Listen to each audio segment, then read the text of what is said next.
Good morning. Welcome back into Wake Up America. I'm Rob Finnerty. President Biden's proposed budget for 2023 is set to come out a little bit later today. Our next guest wrote 4 of these budgets, all 4 for former President Donald Trump. So he knows a thing or two about putting together a presidential budget, which must be just a mind-numbing thing to do, by the way. But joining us now, the president for the Center of Renewing America and former White House Office of Management and Budget Director, Russ Vought. Russ, great to have you on.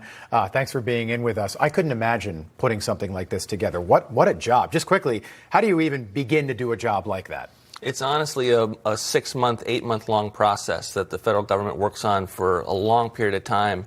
And I think the great challenge in travesty right now is that this is going to be an exercise in drive-by budgeting, where they basically come forward, drop it on the American people, talk about a billionaire's tax, talk about a $1 trillion deficit reduction when we face $13 trillion in deficits over the next 10 years, and then say, okay, let's move on to the next subject. That's what I'm expecting for this week. How much do things like, okay, we've got 7.9% inflation right now. How much do things like that play a role in putting a budget together?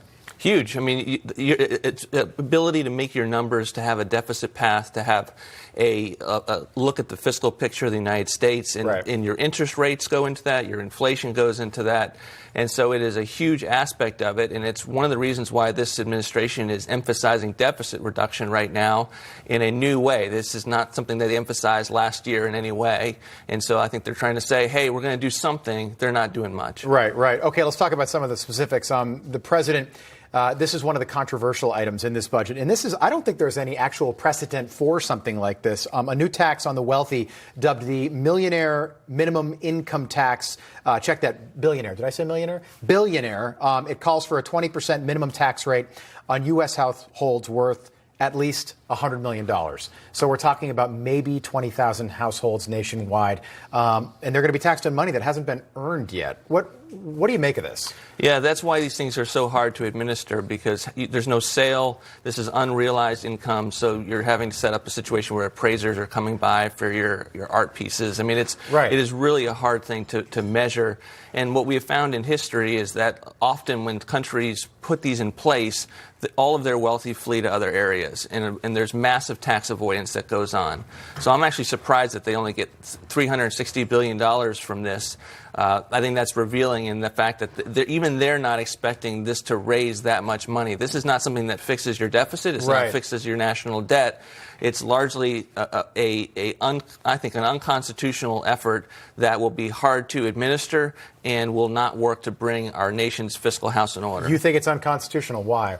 Because this is not something that's income. This is you're testing someone on their household worth on an annual basis, as opposed to something that we've seen in years past. And you think about it, somebody, let's say you own, you're one of these people that's worth at least $100 million, and you own $50 million of stock in a company that you run. You could sell the stock, and that could affect stockholders, share values. That is a major concern of this, and people who own their entirety of their businesses are going to have to break it up in such a way that they can then own less of that company. It's just practically a mess. All right, what else are you watching for in this budget? Because this budget is going to be unique, just given where we are economically right now. 7.5% inflation's a supply chain crisis. Prices on everything that you buy have gone up in the 15 months that Joe Biden's been in office.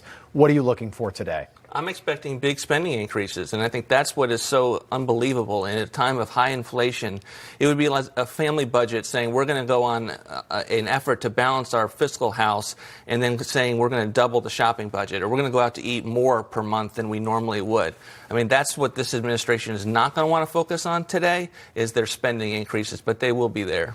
The budget is supposed to, and this is interesting when the Democrats make projections like this, it's supposed to budget deficits. So it's going to cut budget deficits. The administration claims in the literature that we've gotten by $1 trillion over the next 10 years. How can you possibly make a projection like that? Or is it just something that somebody says, yeah, 10 years, that'll happen?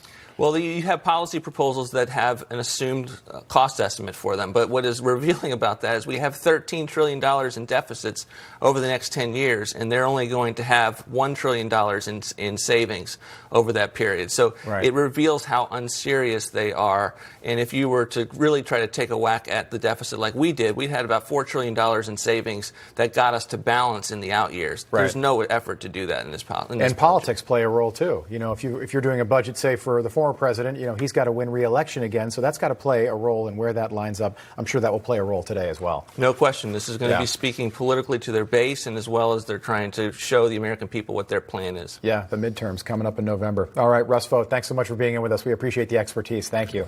We got a lot more coming up here on Wake Up America this morning. Stay with us. We'll be right back.